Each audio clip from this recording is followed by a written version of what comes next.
البطولة العربية ال15 في طبعتها ال15 مرت في ظروف جد رائعة، رغم أن الوقت كان قياسي 3 أشهر، إلا أن الجزائر رفعت التحدي ونظمت هذه الدورة بأحسن ما يرام.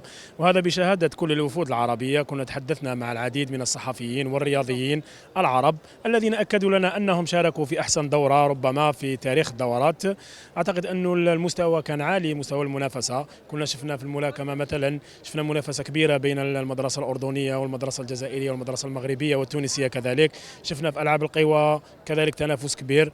أعتقد أنه في الرياضات الجماعية فقط اللي ما كانت هناك منتخبات قوية ومنتخبات كبيرة، لأنه جل المنتخبات شاركت بمنتخبات أقل من 23 سنة.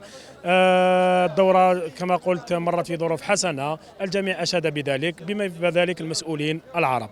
أما فيما يخص النتائج فالجزائر حققت أحسن نتائج في تاريخ الألعاب، 255 ميدالية، منها 105 أو 106 ميداليات ذهبية، متفوقة بفارق كبير على المنتخب التونسي. أعتقد أن اللاعبين أو الرياضيين الجزائريين قدموا ما عليهم، ساعدتهم كذلك الحضور الجماهيري القوي اللي شفناه في كل الملاعب والصالات، وحتى شفنا حتى في الصابلات مثلا في منافسة الشراع كانت هناك جماهير. أعتقد أن الشعب الجزائري تواق للرياضة بعد النجاح في ألعاب بحر المتوسط، الآن نجاح العربي في ظرف 3 أشهر. برافو للمنظمين وبرافو للجزائر على تنظيم هذه الدورة الكبرى.